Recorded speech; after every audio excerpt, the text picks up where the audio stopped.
Hello there, friends. Andrea with the Bangs here. Thank you for joining me today on She Wonders Why. I speak with Rebecca Christiansen. Rebecca is a writer, and because she is a female writer, I thought it would be interesting to interview her about how the feminine affects her writing and what she sees as the female hero's journey. And I'm curious about her journey navigating the world of writing as a woman. And you'd think these things wouldn't necessarily be connected, but they end up to be for her. So I was very intrigued by this conversation. We also move on to talk about male versus female preferences for reading and why there are those preferences in place. We talk about the type of fiction that is very popular with women. And yes, we go into Twilight. So buckle up, guys. We even discuss why things like Twilight get eye rolls. You know, why things that are super popular with young adult women, why are those things eye roll worthy? I found it to be a very interesting conversation. If you are curious about what makes women tick, this is an interesting discussion to watch. So I hope you guys like it. Let me know what you think. If you agree or disagree, I don't know if this is going to be an episode where there will be a lot of opinions or not, but I am looking forward to the response. So as always, please like and subscribe to my channel, and without further ado, here is Rebecca. Hello, Rebecca. Hi. I always do an official hi, just to bring it in. Good. So, okay, yeah. We are going to be talking about writing, and I've been sort of exploring narrative from a meaning perspective, sort of like what, like, our early narratives are what brought us as humans meaning through the ages, and a sort of more like large general, like macro look. And I thought that maybe it would be good to speak to like a writer where you're employing like the use of like mini narratives, like you're pulling from that tradition, but you're doing it in the micro scale. So I thought that could be kind of interesting. And also because you are a lady writer, I've been interested in the feminine lately, and I thought that it would maybe tie in well. So we'll see. Okay. I always find that those two subjects always end up coming together for me. Like if I try to talk about one, it always comes up to the other, always. So really? And I always start off thinking they're not interconnected, but then they always end up being. Okay, but why? So why do you think that is? I think there's something kind of inevitable there. I used to kind of scoff at the idea that it's because women are like the life givers. I used to kind of scoff at that, but the more I think about it, it's the more true it is. And I think that we're like at a biological level familiar and comfortable with the ideas of cycles and things being kind of starting again and finishing and starting again. So we kind of like live in this world of beginnings, middles, and ends. Mm-hmm. And then it just, it starts again. So like our path through life is a circle instead of a more linear path, if that makes sense. Like, so I feel like we're more comfortable with recurring patterns. Okay, so can you give me an example of how this has come up for you where you didn't really think, like how have you come on this road to think this? I started reading Camille Paglia. Right. She's very, very interesting to me as a thinker, but she talks so much about how women are nature mm-hmm. in a way that men aren't, because men in contending with women have to contend with nature. Like I don't know, she's so much better at putting it all together than I am. But I want to hear your words. Women are kind of the tempestuous force in the lives of men. And I think Joseph Campbell, a woman once asked Joseph Campbell, who's like the creator of like the hero's journey and all that. A woman once asked him about like the female version of that, and he kind of almost brushed it off and said like, women are the place that men are going to. Women are so home. So it's almost like the men are the ones who have to go on the journey because they're so far outside of the natural world, where women are more rooted in it just due to our ability to literally like create life. Mm-hmm. So I found that really, really interesting. And it's kind of, it's hard for me to kind of wrap my head around it because I don't have kids yet. Mm.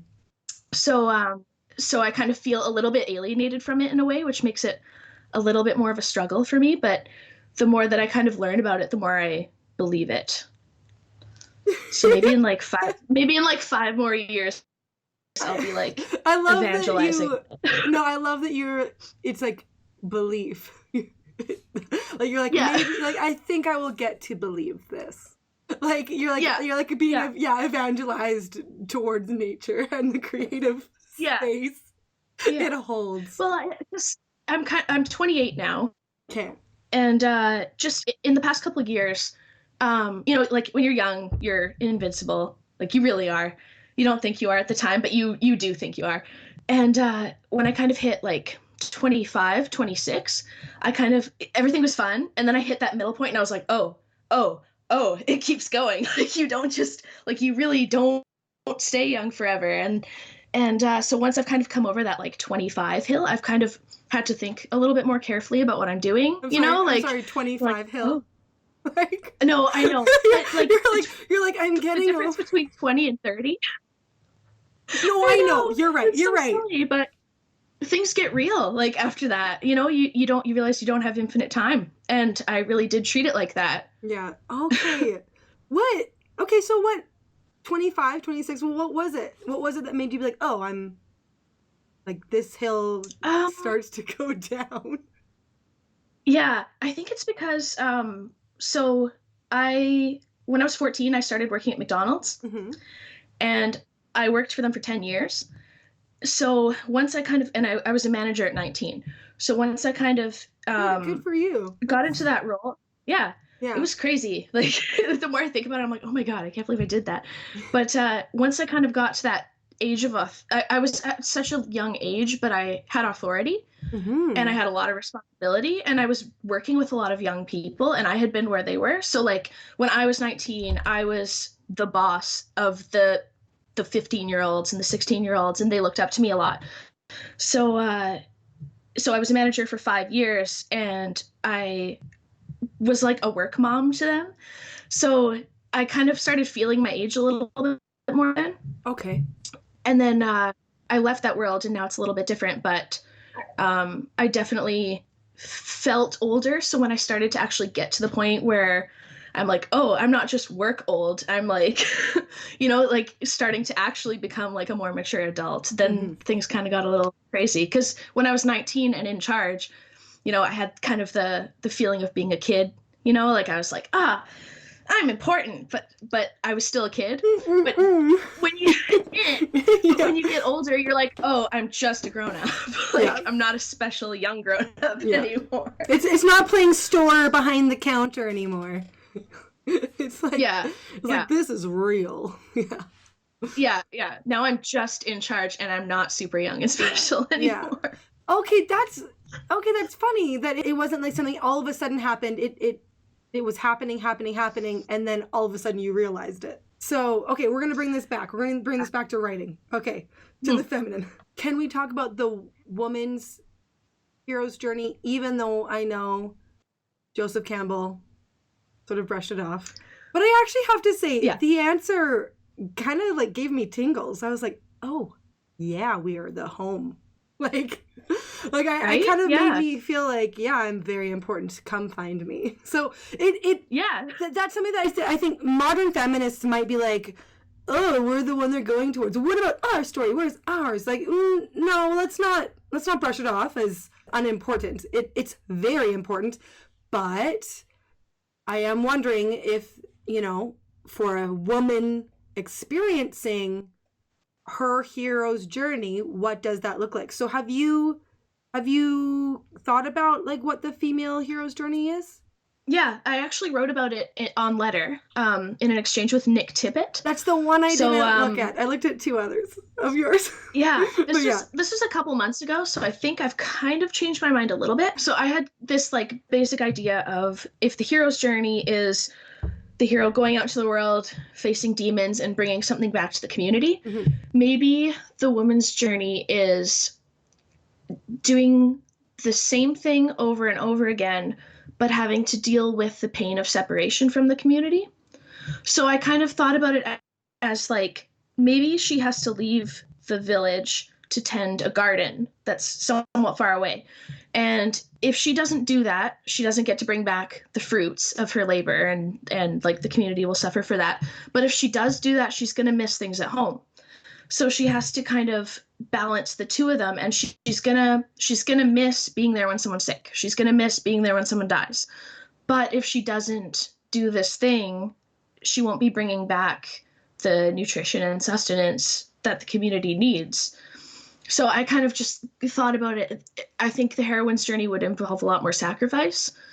Personal sacrifice. Is it because it's repetitive, like the cyclical daily? When you mentioned about the like tending a garden, I immediately like got this mental picture of like the women carrying the like water jugs on their heads. Yeah. Where they have to make a journey, but it's not the hero's journey where he's going on a quest. She's not questing.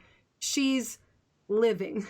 So that's what and I she's got doing in my it head. every day. The basic requirements for the village that aren't like the big glamorous things. Like she's not going out and killing a mammoth and dragging it back, right? Which is like, the big glorious, like, oh, wow, the team of men go out and accomplish this. She's doing the little things that are super necessary, but that don't have no glory. Neat. Oh, wow. Oh, this is so, like, yeah, we do. We do. Right? So wait, what is it that you want to alter a bit? Was there something? I read in another letter exchange with Grace. She sent me, there's like, I think she's like a feminist philosopher or something, but there was a woman who kind of wrote about the heroine's journey, and she kind of pointed out some flaws in the idea that there is one, because it's a lot of people just try to adapt the hero's journey and just put like a woman on it. Like, how there was that trend of like strong female protagonists where it's like the warrior women who are just men with like, just they're just men. Yeah. The roles are very male, but like Katniss from the Hunger Games is kind of a good one. Yeah, yeah. But so I do think there's something to that for a while there was a real trend of being like, she's a tough woman and she don't need no man, and it's just a woman going out there and brutally killing people, which I don't think like that's not a strong woman. Yeah, that's a woman acting like a man. Yeah, so that point made me think a lot about it. I'm still evolving my thoughts there, but I think there's good points to be made. How did you come up with the idea of the tending the garden or attending to the needs of the community, the sort of cyclical vision? How did you come up with that? It mostly just came up as I was writing to Nick, because we had a letter exchange that was like 5 or 6 letters. But I think I kind of got the base idea from my mom. Not my mom like explicitly, but her life. Like she started working outside the home when I was 11. And she's a nail tech, and she always worked at home. So from the age of 11 onward, I basically lived in a nail salon. So, which was like kind of chaotic and crazy, but it was also like, I had this very, very strong female role model who was also bringing other strong women into my life. Yeah. Like her clients have become like lifelong friends. And, like even now, like I don't live in the same house and she doesn't work from home anymore, but like when I go to her work, I know all her clients. So I just had this super, super hardworking mom who who kind of her business was creating like networks of women. Oh, I love that. So yeah, and like she made so many sacrifices. Like she was a stay-at-home mom until I was 11, and then my sister was still very young when she went to school to get her education. So like she kind of had to go from that place of being there for everything and doing everything for me to giving my sister a very different upbringing. Like my sister like was in the daycares and was babysat and literally didn't have the same childhood as me. So, and I think my mom felt a lot of kind of guilt over that. So I kind of saw that the sacrifice in movement. That seems to be almost archetypal, the sacrifice of the woman. Well, you could say sacrifice in general, but more specifically for her children. And and that sounds like mirroring what you're saying in your everyday, like your life. Like it's mirrored in that. Like, does that show up in your writing? No. Really? It hasn't yet. It might in a book that I want to write that's a little bit more autobiographical. That I want to write later this year. That's kind of more based on my teenage years and has that kind of like home business mom aspect. So maybe I'll get into it. Okay. There. Why? But okay. Otherwise, no. So it seems like maybe you mentioned before, and I got the sense from some of your letters. Oh, we've been referring to this website. Okay, letter.wiki. Go and have a look. Rebecca Christiansen. In some of the letter exchanges you've had, you sound like you initially are wanting to separate your writing, your creativity from the feminine, but they end up always intertwining. Do you push back on that on purpose? Is it accidental? I think as I get older, it's become inevitable. But it's so funny, like up until a couple of years ago, like I was never this stereotypical like biological clock is ticking, you gotta, like, but now that I've been doing more research and reading more and absorbing more kind of dissident feminist material, and people like Christina Hoff Sommers and her podcast The Femsplainers, Danielle Crittenden is the other one. I read her book.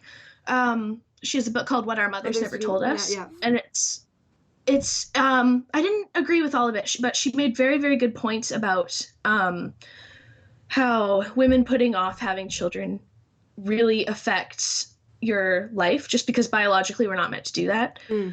And she kind of talks about how we aren't telling young women that it might be a better idea to have children earlier and do career stuff later. Like the inverse is very much what we're taught. And like, so my mom had us very young. She was 21 when she had me, and she had 3 kids. When she was my age, she had 3 kids, and I'm like nowhere near that. And it's so funny because I was never told to live my life the way that I have, like never explicitly, right?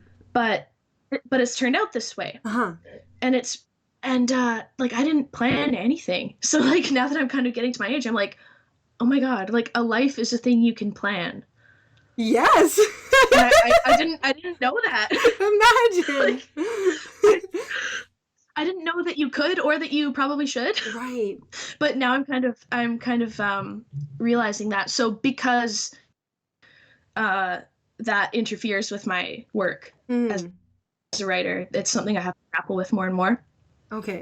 So yeah, I'm coming around to the idea that like, okay, I can't separate these things anymore. Right. These have to be part of the same conversation. You know what? As you get older, I think you can see things more clearly and understand the symbolism, the symbolic, those spaces with a bit more, I guess, clarity is how it seems. Yeah. So that's how, it just seems like it's so cheesy to be like, you're growing up.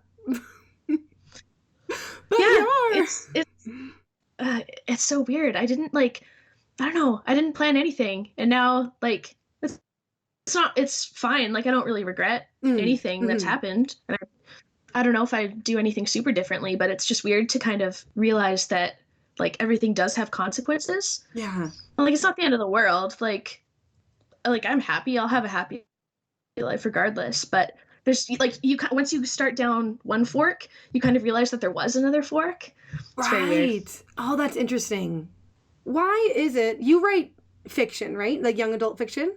Why do you think it is that women are so attracted to the fiction novel? Like since the days of Jane Austen. You know? Why is that? Probably because of the empathy thing. We are more empathetic. So we're more interested in other people and other people's views. And reading fiction is all about that. It's all about kind of exploring the world through the eyes of other people. And whereas like men are no less interested in exploring the world, but they're more likely to take the more factual, thing-oriented. So they're more likely, like, since I work in bookselling, like men are far more, when men do read, women read more overall, but when men do read, they almost always read nonfiction. Right. And then women, it's the opposite. Women will read anything, but basically all fiction readers are women. Okay. So they read more overall, but the majority of fiction is consumed by women. Yeah, it's very interesting. And women are more likely to choose stories as entertainment. So when I work in the bookstore, women are more likely to ask for help finding for something that they're going to enjoy, or something like for vacation that will be fun for them. Or if they give it as a gift, like they're like, oh, I'm looking for a new historical novel for my mom. Whereas men are coming in and being like, I need to fix my car. Where are your car books? You know, like, or they're like, oh, this thing is in the news. I need the book about this thing. Like, are they gruff and to the point like that? Give me this. Sometimes. Okay. Sometimes it's so cute though. Sometimes they're really shy, and sometimes they're not really sure what they want. It's the best. Like bookstore life is so great. But I bet you're missing it. Sometimes, yeah, I actually am. But sometimes they're also more like embarrassed about what they're looking for. So, yeah, or like they won't ask for help. They'll kind of wander around and only ask for help at the last second, whereas women are much more likely to come up and be like, oh, can you help me with this? Can you help me with that? So, yeah, it's really funny. There's so many differences of like sex differences in bookstores. That would actually be an interesting study. You're like, it exists. Sex differences exist. Come to my bookstore. If men do look for fiction, what is it typically? They usually go for favorites. So like we kind of have a joke at my store. So I work in operations. So we do very early morning start. We put the stuff out on the shelves basically. And we have all these jokes about like the dad authors. So there's like James Patterson, Clive Cussler, Lee Child, like these big thriller authors. Stephen King is a big one. So we call them dad authors because like every time they release a new book, the dads come in and get it. Oh, I thought because they were like, are they dads? I guess. But no, the dads come. Yeah. So like it's so funny on like when Mother's Day rolls around, all of our like themed book displays are very much like rom-com, historical, novels. And then when Father's Day rolls around and we do the switch, it'll suddenly be like all the dad authors will have their new book out, and then it will be the history books and the politics. And it's so funny. Like the bookstores are so attuned to these differences. So like if you just pay attention to the displays around the time of year and what gifting holidays there are, it's really funny. But yeah, so men tend to have like favorite authors. So like my boyfriend, his books are all in here.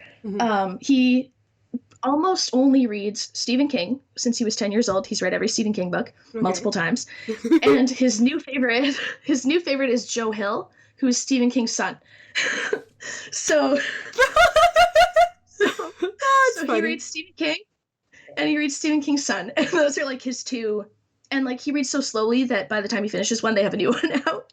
So like he's not much of an explorer. Right. Well, you know what? Okay, I've got to say, so I can't laugh too hard at your boyfriend, because I'm kind of like along those lines of like, is it like Tolkien? Okay, I'll give it a shot. Like I will, of course, unfortunately, Tolkien's works, I mean, they're contained in 3 volumes and then 1 novel and then Silmarillion, and that's it.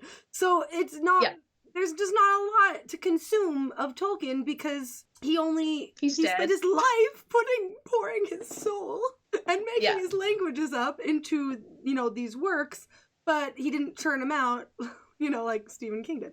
So, which I'm sure that they're great. I don't want to downplay Stephen King. But yeah, so I've already read all of Tolkien stuff. I probably should reread stuff because it's been a while, but I'm like, that's the thing I do want to ask you about is like about fantasy, because I'm a huge fantasy nerd, and women typically, as far as I know, because I have trouble finding fellow fantasy fans that are female, they're usually guys, right? Is that true? Do you see a bit, other than the dad buyers, do you see dudes coming in for the fantasy? Yeah, and it's funny because in our store, the sci-fi fantasy is in a corner. So, like, anytime you walk by that corner, there's always, like, it's so mean, but, like, we have, like, stereotypes of some of our customers. So, like, there's always, like, a long-haired guy in a trench coat with a hat in that corner. I know, like, guys like that. You can picture him now, right? Yes. Yeah. So it's a very specific, they're usually younger, and they're usually kind of like that kind of nerdy misfit type. Mm-hmm. But are there any women? Yeah, it is mostly men. Do you see any women? It's often, there's more of a market for female-driven kind of different fantasy right now. Like, do you know V.E. Schwab? Victoria Schwab. She wrote the Darker Shade of Magic series. Yeah, there's some fantasy coming up by female writers right now, so it's getting more popular. Okay. But a lot of the times it's like the wives and girlfriends of like the nerdier guys that join them. Okay. So it's kind of like the female counterpart. Okay, see, I just want to know if there's other people like me. The thing is, like, there's so many women who read fiction. You said it's the majority. Like, the majority, I don't know the stats, but the majority of fiction readers are women. And then, like, my genre that's my favorite, it's like, there's not a lot of women for that one. It was like, oh, okay. That is the area of fiction. Why is that? Why aren't there more women for fantasy? I think the different kinds of fantasy make a difference. So, like, high fantasy is definitely more male, but there's softer kinds of fantasy, and, like, urban fantasy is very female. What's that? And I think it depends. Urban fantasy is like set in our world, usually in cities, but there's a magical element. It's often crosses over with romance a lot. Okay. So I'm trying to think of authors. I think there's one particular. City of Bones. Sandra Clare. That's a teen one. Okay. But that's very urban fantasy. So it's like urban setting, but there's like demon killers and ghosts and goblins and fairies and that kind of thing. Right. So that's a part of fantasy that's very female. Right. And then there's like more literary, softer fantasy that's kind of like everyday world with like little touches of magic. Okay. And that's a bit more women centric. We don't need too many Gandalfs in our way. Apparently. Okay. Yeah. So that brings me to the subject that we've all been waiting for. I have to bring up Twilight. If we're going to talk about the feminine, we could talk about 50 Shades of Grey, but as you pointed out in one of your letters, that is fan fiction, or started off as fan fiction from Twilight. Yeah. And so let's look at the original source here. But we can talk about 50 Shades. I haven't read it. Me either. I refuse. I was once stuck in a bus station in London, and that was the only book that I had with me. You're like, fine. So I had to, and I read like 50 pages, and it was like 50 pages of Grey was enough. But 50 pages of Grey. Burn! Okay. That's my review. That's your review. But Twilight, I've read all of them. Okay, I have too, and I was absolutely obsessed. Wow. Okay. So, let's go into that. So, that was huge. Everyone read it. Like, every young woman, every teen. I was a youth leader at the time, and I told myself it was because, all my youth girls, like, they were all in high school, I was in university. oh, I should like Yeah. check this out. Like, what is it? You know? But then it wasn't for them. It was like, no, I need to read this. You know? So Yeah. okay, why it spoke to me. So I suppose we could maybe actually bridge this over to the female hero's journey, because I know Jordan Peterson has suggested that the Beauty and the Beast story is the female hero's journey. So can you give me your thoughts on that? And you could use Twilight in there if you like. Yeah, well, I think it works perfectly because there is something very attractive when you're especially a really young woman to, like, you want the bad boy. There's something so attractive about the bad boy. It's not necessarily that, like, you know, there's like kind of the bad boy with a heart of gold stereotype, which does tend to be true in fictional narratives, but I think in real life it's the, like, you don't want a bad boy with a heart of gold, you actually want a bad boy. So, like, what's more bad than a vampire who wants to like, literally eat you or drink you, I guess. Yeah. Yeah. So I think it's like the epitome of that kind of the extreme of that story. And there is something so interesting about, like, morally gray or even like all out evil characters for young women. And I see this more now because it's starting to become one of the things in literature that's problematic. Okay. You know, like, problematic. Mm-hmm. Like, I have a couple of writer friends who very much write the kind of stuff that's like, there's like, they literally call them like the goth boyfriend character. Like Kylo Ren is really like a big deal to these people. So like, so I have a couple friends in particular that are absolute Kylo Ren like fangirls, and they're professional writers. So like a lot of what they're writing is kind of expressing that dynamic of like the evil like guy, but he could be good because he has a connection to the good. He's a very compelling character, and it was the same thing with Snape in Harry Potter had a lot of the same appeal. Oh, right. I guess. Yeah, because he was like literally a bad guy, like killed people, but he had like that core connection to the good because he was in love with Lily.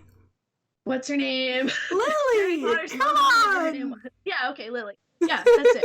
Yeah. So I think it's so interesting because that's always been core. Like even Pride and Prejudice, like when Lizzie first meets Darcy, like he's not a nice person or a good person at all, but the appeal is that, you know, you want to be the one that breaks through. Is it like a chosen oneness?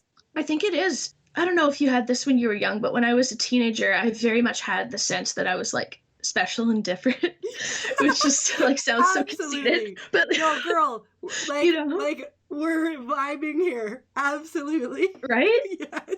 Yeah, like there's definitely that feel of being like, you know, like, oh, I'm different. I'm not like the other girls. Yeah, I'm special. Is that, so like is the that idea, female? Is that a female thing? I think so. It's not really coming from a conceited place. It's coming from a place of really low self-esteem. Okay. From what I see, like, and definitely with myself, like I was kind of feeling that way because I, you know, like felt like shit and nobody liked me. So I was like, oh, it's because I'm different. They can't understand. They don't get it. Yeah, they don't get me. Yeah. I'm too complicated.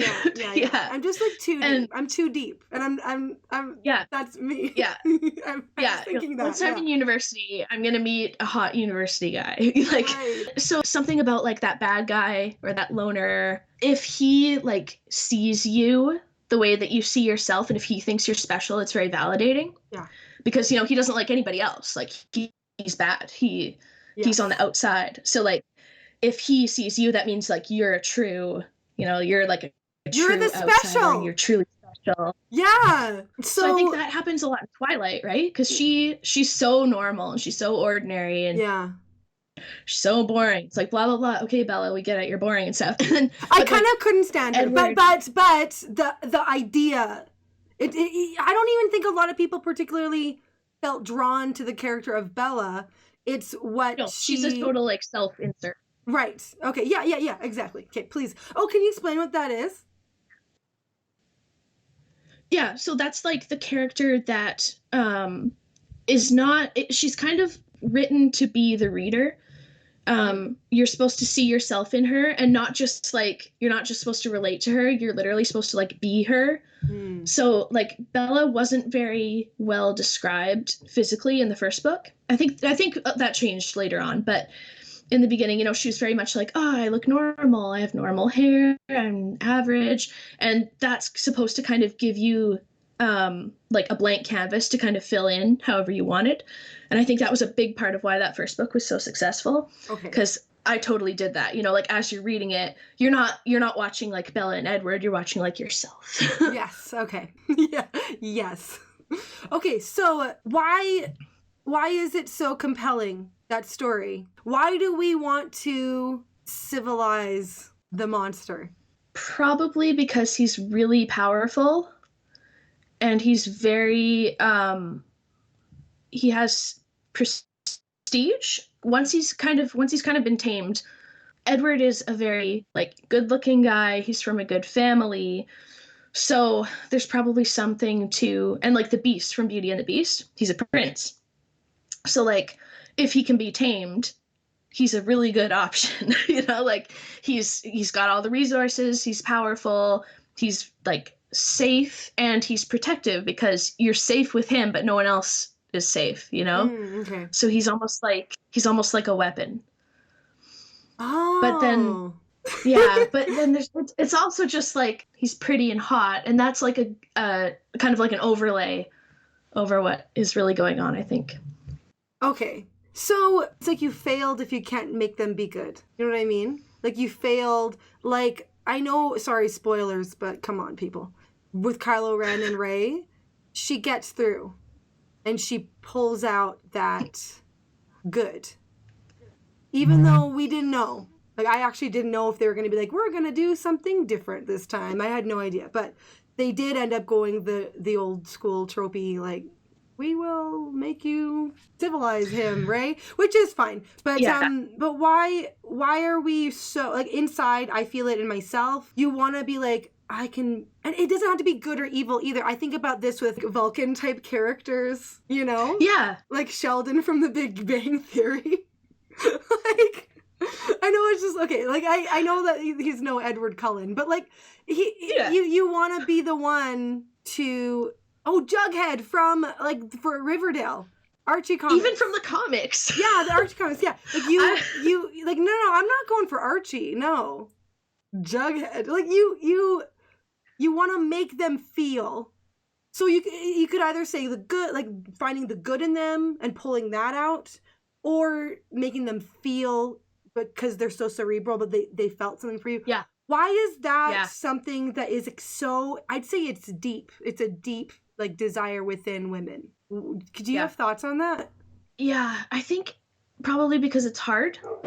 So there's something attractive about like accomplishing something hard and not so much reaping the reward. It's almost like, you know, Jordan Peterson talks about how like doing something is hard is valuable because, you know, like you accomplish it and you get through it and you gain a skill and all that. So I think there's something just to, maybe this is like kind of what the bad girl does, you know, like gets there, pulls whatever it is out of him and then moves on to the next thing.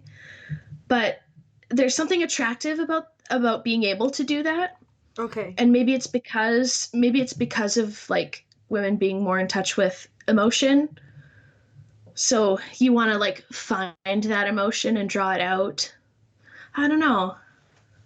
But I think the difficulty does bring something, you know? It's the like if everyone can do it. Yeah. Yeah, if everyone can do it, it's not attractive. Like there are some guys who are very outgoing and very open with everybody, and then like when you get their attention, it feels good. But he'll do it with anybody. So it does. So, then you see it, and you're like, oh, it doesn't. I don't feel as good as I thought. Yeah. Okay. Yeah. So it's the challenge. It's the challenge then. And like being it's almost like a reward. I was the special one. It's validating, right? Like you feel validated and you feel seen and appreciated because you were the one who could do it. Okay, so the very last book, people said it ruined it because she became the monster herself. What did you think? Yeah.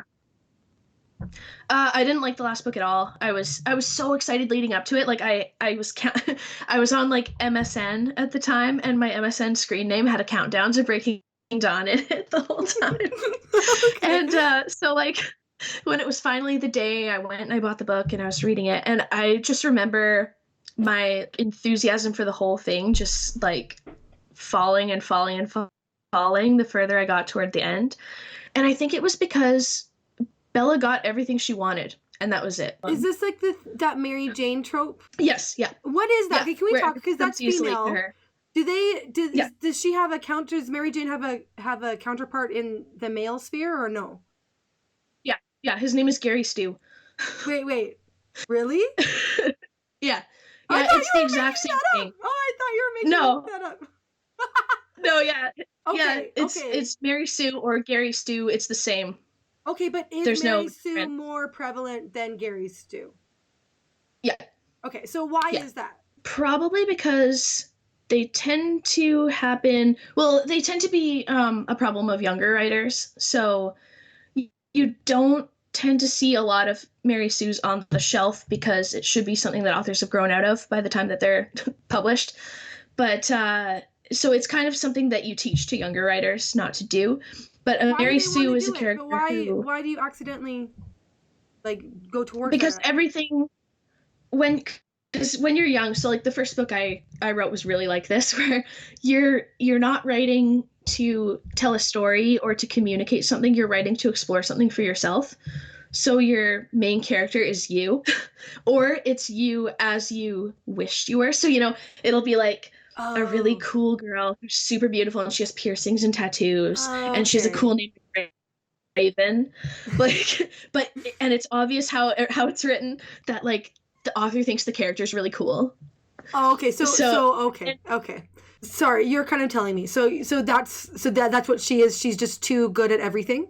Yeah, she's good at everything. Everything comes easily to her. All the characters are in love with her. So like there's multiple men who are in love with her. And a lot of the time like women are jealous of her. And it's literally that. It's not just like women don't like her. It's like everyone tells her like, oh, she's just jealous of you. Like there's kind of a weird aspect where all the characters either want to be with her or want to be her, and she has special powers usually, like she's often a chosen one. And she's often like exceptionally gifted in several ways, and never has to go through, like she goes through a little training montage, but it's obvious she's really talented right away. And like it's just so montage. Like yeah, like nothing's hard for her. Why are authors drawn towards making like the Mary Sues versus the Gary Stews though? I'm not sure. A lot of it has to do with romance too. There'll be like a love triangle, or the Mary Sue kind of exists to like win the love of the, like in fan fiction it'll be like the character that the author has a crush on it will have a crush on the Mary Sue. So the Gary Stew is a little different because if it's a male main character, it's probably not going to be a self-insert romance in the same way. Okay. But the Gary Stew is more often like a warrior, or like just like a He-Man type who, it's easy for him to learn how to, like the farm boy who learns how to use a sword really easy. Okay. And everything's easy for him, and all the women love him. Like, it's the same thing, but I think the Mary Sue is more prevalent because of the romance aspect. Okay. Because if you're like a kid writing fan fiction and you have a crush on like whatever character, you're gonna write your fan fiction so that it's you and the character that you love. And so I think that's a pitfall that like young women writers have a lot. And it's fine, like if they're just writing fan fiction and just writing to have fun, like that's fine. I totally did that for a very long time. But if you're going to kind of grow as a writer, it's something you have to kind of leave behind, or at least do it so subtly that no one knows you're doing it. So what are the Mary Sues that you come to mind for you? I kind of think Katniss is a little bit like this from the Hunger Games, just because she's definitely that like strong. She was the first kind of the like warrior female characters in YA, in young adult fiction. where she's not only she's really good with the bow, she's very strong and very like independent, but she also doesn't have much of an emotional side. Like she's definitely kind of more of a male character overlaid with female traits a little bit. So, but I haven't read those books in a long time, so it's possible that I'm kind of forgetting some parts of it. But yeah, she was one. And then I don't you see it less now, I think. What about like Rey from the latest Star Wars?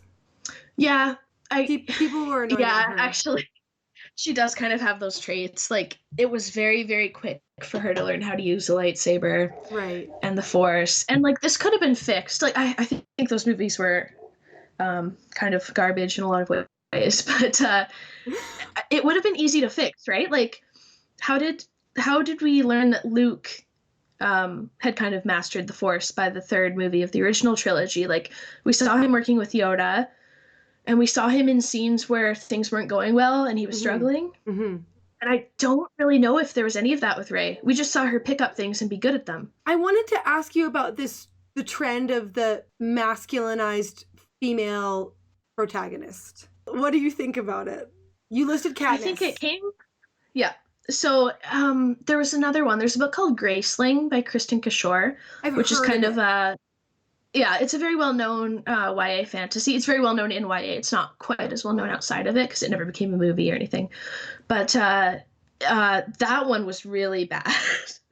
That one was like Katniss on steroids. Like she was this tough, I think she was kind of an assassin. She had like a special power where I believe she could kill people by looking at them a certain way. Like she had like a very lethal power, and she was like the king's assassin kind of thing.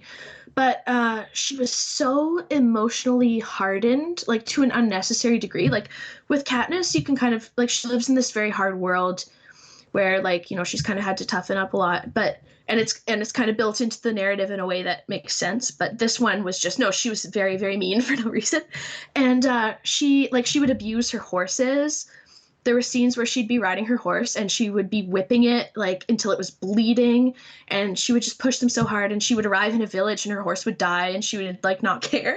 And it was just so, this author is trying real hard to make this girl tough, and it was like kind of overkill. And her love interest was a complete pushover and just gave up everything for her, and she didn't appreciate him. Like she kind of treated him like a slave, and it was just very weird. And like I didn't like it. Like it was too far in one direction. Okay. You know, like I think for a long time authors were trying really hard to, you know, like make good girl role models in books and have like tough characters, and women don't all have to be one way and stuff.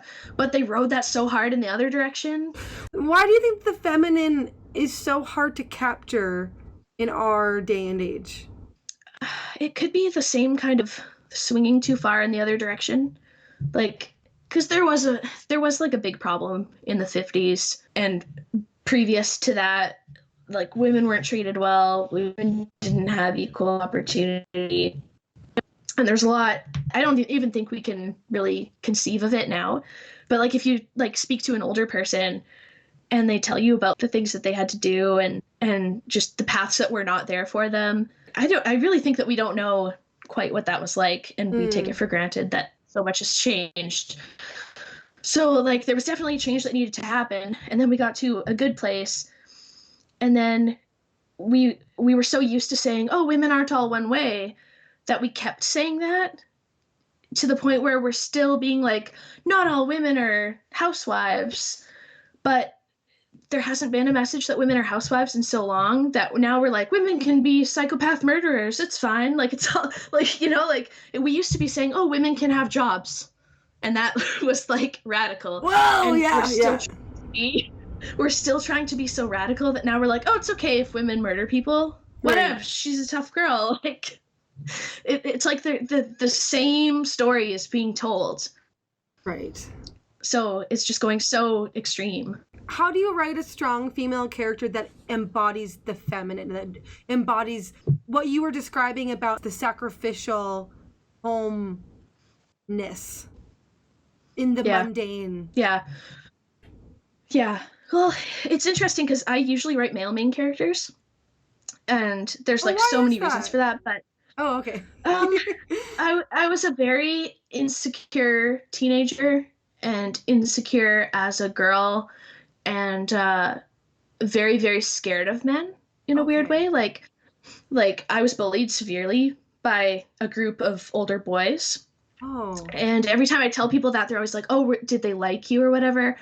But no, it was very much like they were just jerks. they it started off that they found out that I liked one of the same bands as them, and they thought that I was like a fake fan, like I was trying to be like, "Oh, I love this Oh, band," but like I wasn't. So they I like know what kind you're of took talking about. that, Oh, right? I just can't roll my So they eyes took that, and anymore. then every Yeah. time they'd see me in the hall, they'd be like, "Oh, she's a fake punk girl. Oh, look, she's wearing those jeans, trying to look like a punk."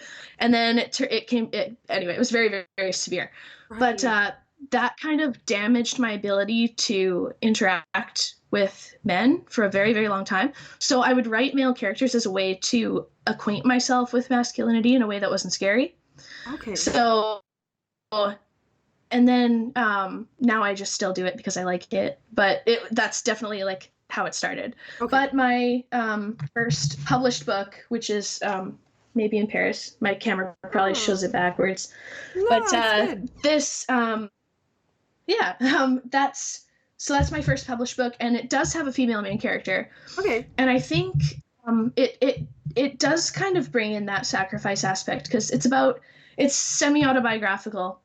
It's about a girl who her brother attempts suicide, and as a result of that, kind of he's taken into like the mental health world and assessed, and he's found to have like he's on the autism spectrum. He has all these problems that were not apparent until it was almost too late. Mm. So in the book, at that time, she was just about to leave on a trip to Paris, and she had to postpone the trip. And then when she left on the trip again, she asked her brother if he wants to come with her, and he does. So it's like this brother sister trip in Paris, but they're kind of dealing with all this like super Mm. intense stuff that the family hasn't dealt with in a long time.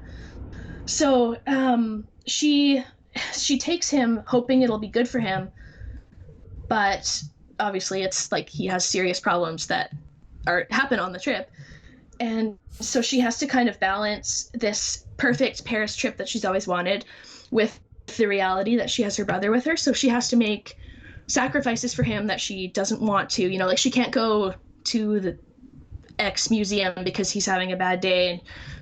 And she ends up dropping quite a lot of balls, and he kind of anyway, spoilers, but she deals with that, and she doesn't deal with it very well because she's a teenager, like Mm. she's an 18-year-old girl, and the book wasn't received very well because of that. So I think it's very hard to write a female character in any way. I got tons of criticism saying that she's too immature and she's not dealing with this perfectly, and like, Oh, oh, you're she like should have done this. Oh, I didn't make her yeah, a Mary Jane. Sorry. yeah, like, and people being like, oh, she should have been more responsible. This is very irresponsible. And like, it's such a weird critique because like these are books about and for teenagers. And this is So real. like, Yeah. yeah, and like who's responsible as a teenager? So I don't like if know. I'd written the book that they kind of wanted, that it would be so boring. Like if she was this Right. perfectly responsible, like that was really frustrating because I tried to make it as true to life as possible and as interesting as possible because no one wants to read about a trip to Paris where everything's perfect. Like You just want to that's go so on that boring. trip. Yeah, you Like, want to go on that trip. You don't want exactly. Yeah. to. Right. Well, it Yeah. seems like it is an example, a good example of that thing I was asking you about that the story about the everyday sacrifice. Yeah. But it has to have some conflict if it's going to be Yeah. a story. So Yeah. I mean, your story, it Yeah. makes sense to me. So Yeah, great. But yeah, we're kind of in a weird time right now where it's hard to write fiction and it's hard to be a fan of fiction because there's so much push from these weird like puritanical aspects where they don't want like the girls who are really into Kylo Ren get called problematic all the time as if they really would like as if they actually condone his behavior. okay. Like no one likes Kylo Ren because they think like space Hitler is good. Like you like him in spite of the bad things. You don't actually want to be with a murderer. Okay. Like, okay. Yeah. But yeah. I know who what you're saying. think, yeah. But it's so frustrating because fiction is all about nuance. Right. And these people want to strip it all. Well, it seems like young adult fiction in general. I know that Kylo Ren isn't young adult fiction, but these ladies that you're talking about are channeling that. It seems like there's a lot of hate for young adult fiction, particularly, circling back over to Twilight and others of that genre. It seems like there's a lot of hate directed towards them, like visceral. Yeah. Why do you think that is? And you see it with chick lit and rom-coms and boy bands, which are my other that's my beat. 1D. Yeah. Yeah. Sorry, One Direction. Yeah. One Direction. I really do think, yes, for the uninitiated. But I really do think that there's a lot of hate for the things that young women like. And, like, some people call misogyny a little too much, but I really do think it is misogyny because there's some kind of, I don't know, it's like people think that women who are passionate about something like lose their brains. And it's totally, it's not like you don't become stupid when you love something. You you're just expressing passion and you're just excited about something, but there's something in like the culture that doesn't approve of that. So things like YA, chick flicks, even like other fiction for women, it just gets so much hate. And you kind of touched on that, the idea of it being, I mean, using the word misogyny sounds so strong, but it's a sort of, you silly little ridiculous thing. That's a ridiculous little story. Yeah. That's the vibe I get. Yeah. Yeah. Yeah. And as if everything women like is frivolous. Right. When that's not true at all. Like, even if something is like pink and frilly on the outside, it's almost like they get caught up in the like aesthetic. So they're reacting to strong, like feminine aesthetic, and they don't believe that it can be just as deep, I guess, as other things. It's like it's a block for some people, mostly men, but there are women. There are, it's not just like men. Yes, yeah. It's a sort of group, where it's like, oh, I'm not. Like, don't include me there. Like I'm a serious woman. Yeah, I'm not silly. I'm not like other girls. Yeah, it is. Yeah, it is, and it's sort of something that I've thought about. That I saw a video about it actually. Have you heard of Lindsay Ellis? She's a YouTuber. Oh, okay. And I actually really like her. But she did a YouTube video about, like, I'm sorry, Stephanie Meyer. It's not that bad, or something like that. About this. And that's what first brought the idea of the whole Twilight hatred to my attention. I was aware of it, but it's almost, it's a sort of funny, like, you almost wince, like you're waiting for the vitriol if you say you like Twilight, High School Musical, or just Zac Efron,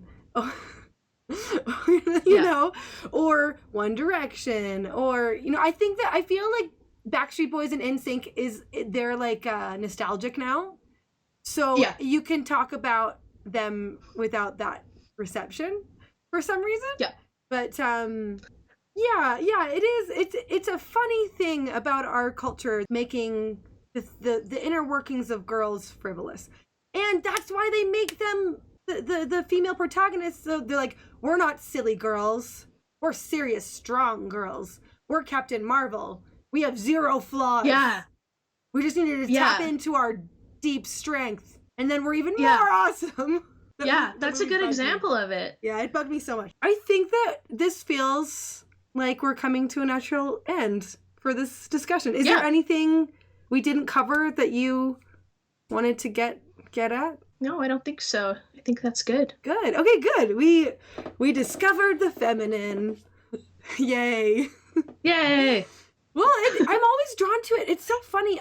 I'm always drawn to the feminine because it's like knowing thyself. You know, like there's that quote, I think Socrates, Yeah. know thyself. And Yeah. is it Shakespeare, like, to thine own self be true? You know, and it feels like as you get older, you want to know yourself. So I'm like, oh, feminine, to learn about that. Yeah. Yeah. Right? Anyway, okay. Well, thank you so much, Rebecca, for coming on my channel. I really appreciate you taking the time.